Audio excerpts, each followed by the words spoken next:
Olá, bem-vindo ao Viver Sustentável.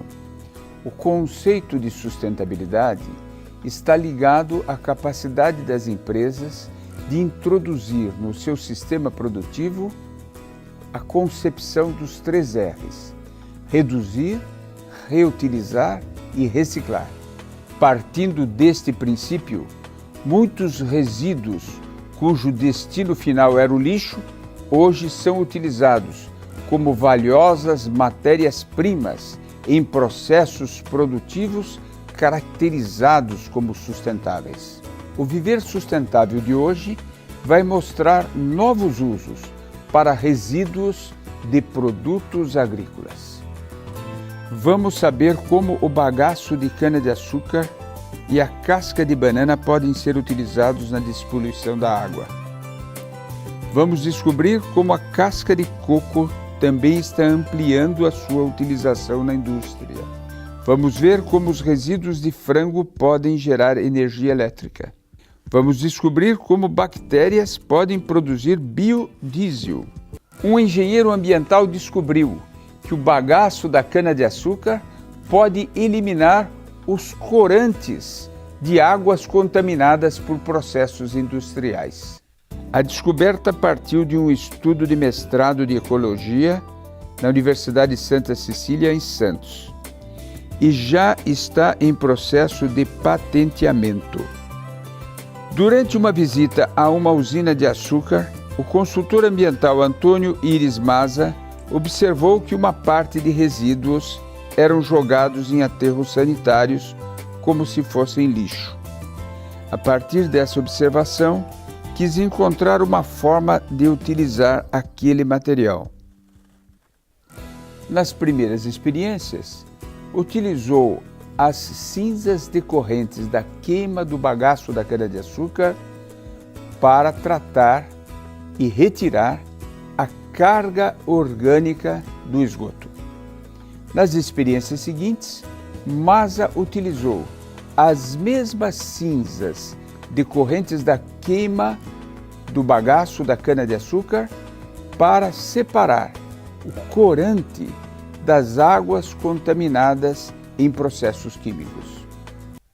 Quando há corantes misturados à água, isto altera o processo de fotossíntese e assim todo o ambiente marítimo é afetado. Por isso, toda a água contaminada com corante deve passar por vários processos antes de ser descartada. Depois de aproximadamente 600 testes e uma pesquisa que durou quase 7 meses, Massa conseguiu comprovar que o pó do bagaço da cana retira até 80% do corante da água contaminada. Apenas 2 gramas de resíduo de bagaço de cana-de-açúcar são suficientes para despoluir 1 litro de água contaminada com carga orgânica, com corantes ou outros produtos químicos. Sendo assim, o resíduo da cana pode ser considerado um bom substituto do carvão ativado, que é utilizado na indústria para a retirada dos resíduos. A diferença é que o carvão ativado custa muito mais caro do que o resíduo de cana-de-açúcar. A sequência dessas pesquisas poderá comprovar se o resíduo de cana poderá ser utilizado para transformar água não potável em água para reuso. A boa notícia é que os primeiros indicadores destas pesquisas mostram que esta possibilidade é factível. Outra boa notícia é que um estudo da USP mostrou que a casca de banana pode ser utilizada no tratamento de água contaminada com os defensivos agrícolas atrazina e ametrina. Pesquisadores do Centro de Energia Nuclear, SENA, da Escola Superior de Agricultura Luiz de Queiroz, em Piracicaba, fizeram testes com amostras coletadas dos rios Piracicaba e Capivari, no interior de São Paulo. Esses testes comprovaram que a casca de banana tem a capacidade de absorver 70% dos produtos químicos diluídos na água. Embora ainda não seja comprovada a toxicidade destes defensivos agrícolas em seres humanos, a utilização de ametrina já é proibida nos Estados Unidos por ter provocado mutações em espécies aquáticas. A atrazina e a ametrina, produtos químicos usados como defensivos em larga escala nas lavouras de cana-de-açúcar e milho na região de Piracicaba, estão entre os produtos químicos que podem contaminar indiretamente os rios e os lençóis freáticos. Para ser utilizada como agente de descontaminação, a casca de banana, que pode ser recolhida mesmo no lixo, deve ser ressecada ao sol por uma semana, ou em uma estufa a 60 graus Celsius, o que diminui o tempo do processo para um dia. Após a secagem, o material é triturado e peneirado para formar um pó que será despejado na água. A casca de banana corresponde de 30% a 40% do peso total da fruta. A presença de grupos de hidroxila e carboxila da pectina na composição da casca é que garante a capacidade de absorção de metais pesados e compostos orgânicos. Segundo os pesquisadores, já estão concluídos os testes em laboratórios, em pequenas proporções, e a fase seguinte será realizar testes pilotos para avaliar a sua eficácia em grandes proporções. Uma nova etapa nesta pesquisa possibilitaria que a casca de banana pudesse vir a ser utilizada como descontaminante em larga escala. Por ser um mecanismo de baixo custo, no futuro, a casca de banana poderá ser utilizada em estações de tratamento de água. De acordo com pesquisadores atualmente, a atrazina e a ametrina são retirados da água por meio de carvão ativado, que tem um custo muito maior, considerando-se que a casca de banana iria para o lixo. Você sabia que para produzir um único e minúsculo chip de memória RAM, consome-se 1,7 kg de combustíveis fósseis e diversas substâncias químicas que correspondem a 400 vezes o seu peso?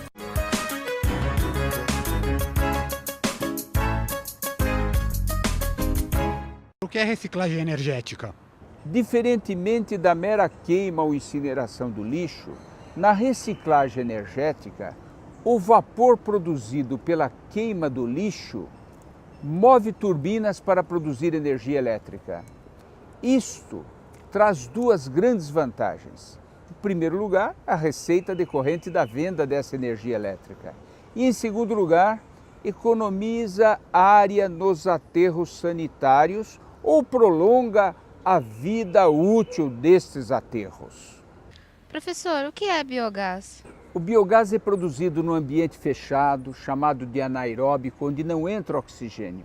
Ali dentro, as bactérias digerem a matéria orgânica e produzem metano, que se combina com o gás carbônico para produzir o biogás. Esse biogás pode ser queimado para produzir energia elétrica, o que nos traz duas grandes vantagens. Em primeiro, evita-se a emissão de metano, que é um gás do efeito estufa que contribui para o aquecimento global. E, em segundo lugar, a venda desta energia elétrica traz uma renda para os municípios. O Viver Sustentável pergunta: qual é o material mais reciclado no Brasil? Letra A, alumínio. B, papel. C, plástico ou letra D, vidro? A resposta correta você confere no próximo bloco.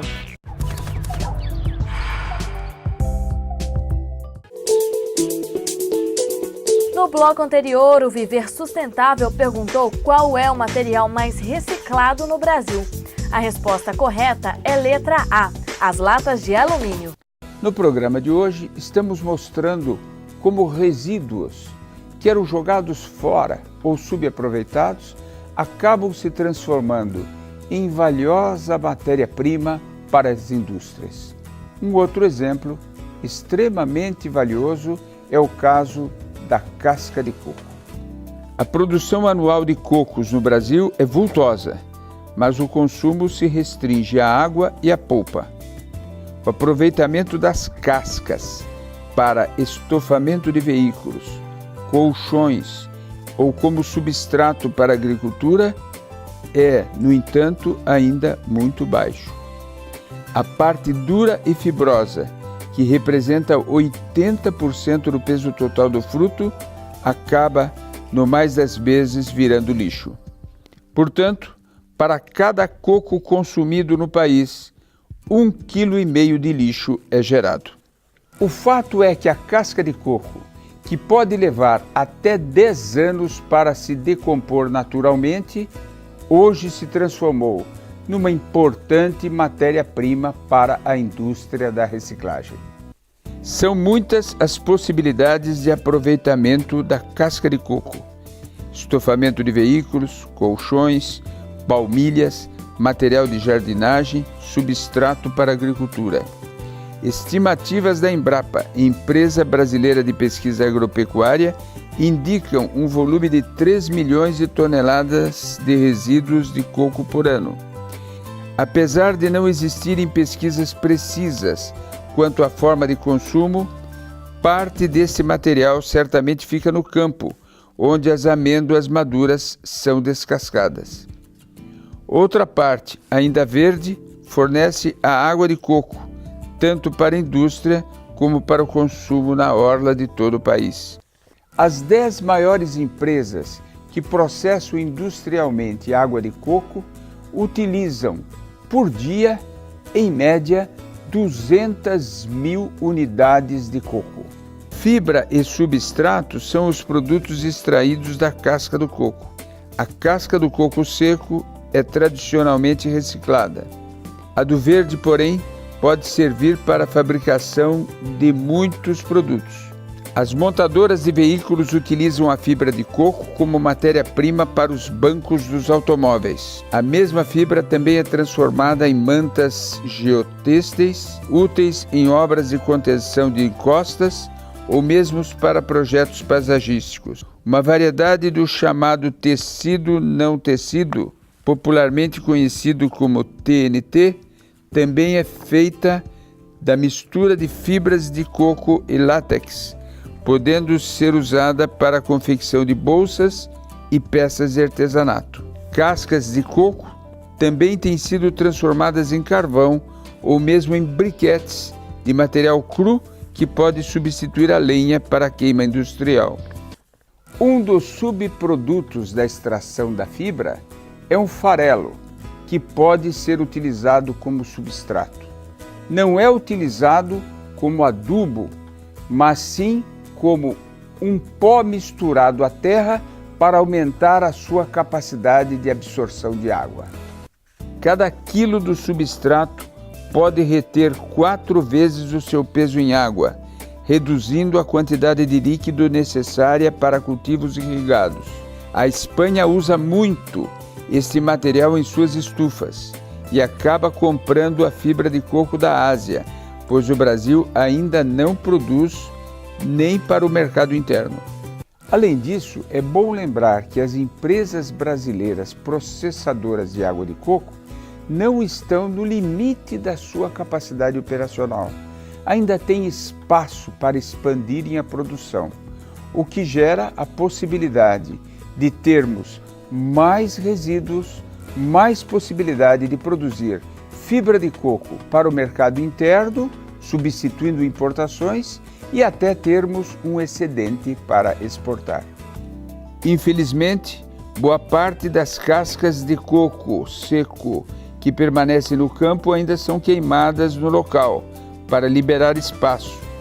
Já a coleta das cascas de coco verde, que representam 70% do lixo produzido na orla das cidades costeiras, a maior parte delas vai para os lixões. Além de estar espalhado, o material chega para a reciclagem com restos de comida, plásticos e outros materiais, o que piora a sua qualidade e encarece a reciclagem. Lembremos-nos que a casca de coco não é lixo, é matéria-prima. Outra boa notícia é que resíduos da produção de frangos, que antes eram descartados, hoje já podem ser utilizados para produzir energia elétrica através da produção de biogás. Um equipamento desenvolvido na Unesp, Universidade Estadual Paulista, no campus de Jaboticabal, separa os dejetos em partes líquida e sólida, melhorando o desempenho dos biodigestores. A proposta é transformar a criação de animais em sistemas sustentáveis de produção. Segundo o pesquisador Magno Aires, que desenvolveu o equipamento no Laboratório de Zootecnia da Unesp, o produtor de frangos de corte necessita, em média, de 26,5 kWh de potência por galpão avícola. Com esse invento, um galpão de frangos de corte pode gerar 65.250 metros cúbicos de biogás, os quais podem ser convertidos em 110 megawatts de energia. Os produtores de frango também costumam queimar lenha para aquecer os galpões durante os primeiros 15 dias de vida das aves. Com a substituição da energia da lenha pela do biogás, a redução de gases do efeito estufa pode chegar a 8 toneladas de CO2 e gás carbônico equivalente ao ano por galpão. A geração de biogás ocorre pela utilização de micro-organismos que degradam a matéria orgânica contida nos resíduos. Esse processo gera um composto de gases que podem ser convertido em energia. De acordo com o pesquisador, a novidade desse trabalho é que, antes de colocar os dejetos no biodigestor, é feito um pré-processamento, separando-os em líquido e sólido. Esta separação é muito importante, porque a parte líquida concentra uma grande quantidade de nutrientes. Além disso, feita a separação dos sólidos e dos líquidos, aumenta a eficiência do biodigestor. Lembramos ainda que o biogás é um combustível limpo e renovável, quando comparado à queima da lenha e aos combustíveis fósseis. A pesquisa também propõe que a fração sólida resultante do processamento seja utilizada em um sistema de compostagem, chamado de envasado, para a produção de adubos orgânicos. Esse processo substitui o processo tradicional de compostagem, o qual desagrada aos produtores, porque gera um odor muito forte. Além deste avanço, há um outro. O processo envasado demora cerca de 30 dias, enquanto que o tradicional leva de 120 a 150 dias. Olho vivo, consumidor! A incineração de 10 mil toneladas de resíduos pode criar apenas um emprego. Mas a reciclagem da mesma quantidade pode proporcionar a ocupação de 40 pessoas. Então, incentive a reciclagem e os empregos verdes. Assim você estará contribuindo com o meio ambiente e com a sociedade. Você sabia que no Brasil a cada ano são desperdiçados mais de 4,5 bilhões de reais porque nós não reciclamos tudo o que poderíamos? Apesar de sermos o país que mais recicla latas de alumínio no mundo, os outros materiais ainda são pouco reciclados no Brasil. Precisamos cobrar mais iniciativas públicas e privadas. O esforço para implantar e disseminar as melhores práticas socioambientais na pecuária, na Amazônia, reuniu empresas com atuação nesse setor e organizações não governamentais. A Nature Conservancy, TNC, uma das maiores organizações ambientais do mundo, e o Grupo Marfrig, uma das maiores empresas globais de alimentos, com também o Walmart, líder mundial em varejo, estão fornecendo recursos técnicos para regularização ambiental e ampliação da produção responsável junto aos pecuaristas das regiões de São Félix do Xingu e região de Tucumã, no sudeste do Pará. O objetivo dessa aliança é garantir a conservação da floresta, dos solos e dos rios dessas regiões, ao mesmo tempo em que se amplia a oferta de carne com garantia de origem para o consumidor brasileiro por meio de um sistema aprimorado de rastreamento completo do produto. As empresas e a TNC vão tentar aprimorar este modelo de sustentabilidade de ponta a ponta na cadeia de valor da carne. E mais do que isso, tentar desenvolver um modelo que possa ser aplicado a outras regiões do país e a outros ramos do agronegócio. O sudeste do Pará foi a área escolhida para estes projetos por causa do seu alto potencial de conservação e por sua crescente relevância econômica, baseada principalmente na pecuária. A região concentra florestas distribuídas em unidades de conservação, terras indígenas e propriedades privadas, além de rios fundamentais para toda a Amazônia, como o Xingu e seus afluentes. Ao mesmo tempo, é uma das fronteiras agropecuárias mais dinâmicas do Brasil.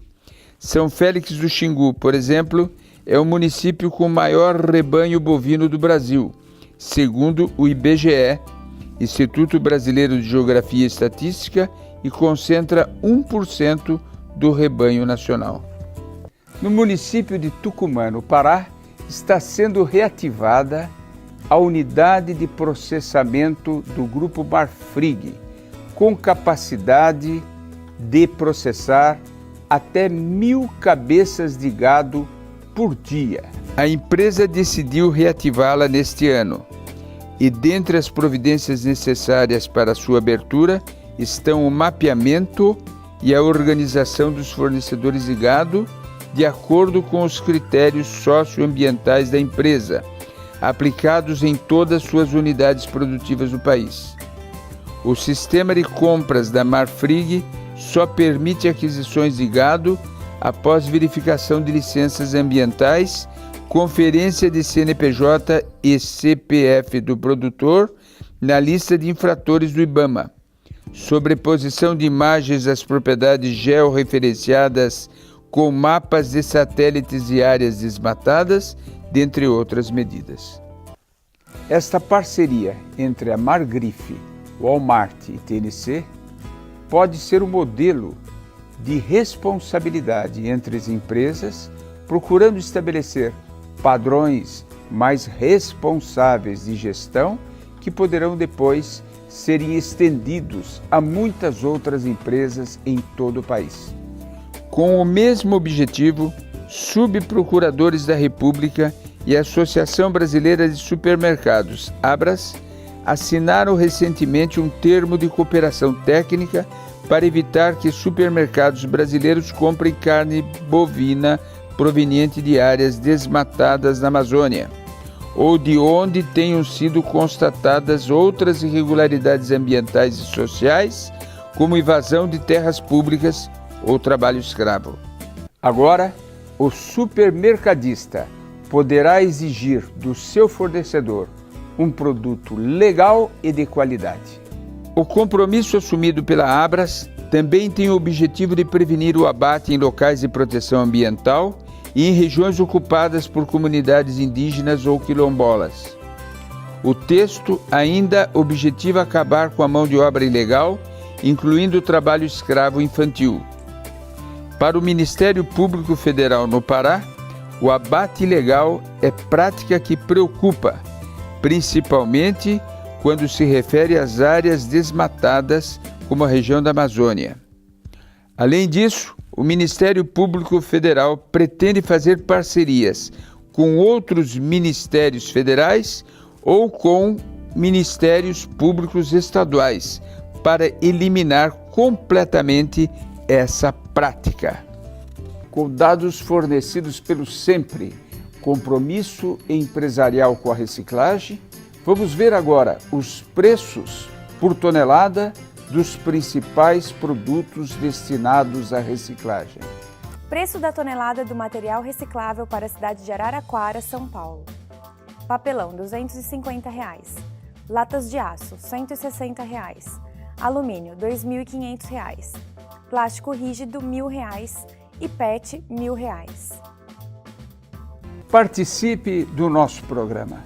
Envie-nos perguntas e sugestões de temas para contato@viversustentável.net ou assista ao repertório dos programas já exibidos no site viversustentável.net. O programa fica por aqui. Uma boa semana. Até o próximo programa.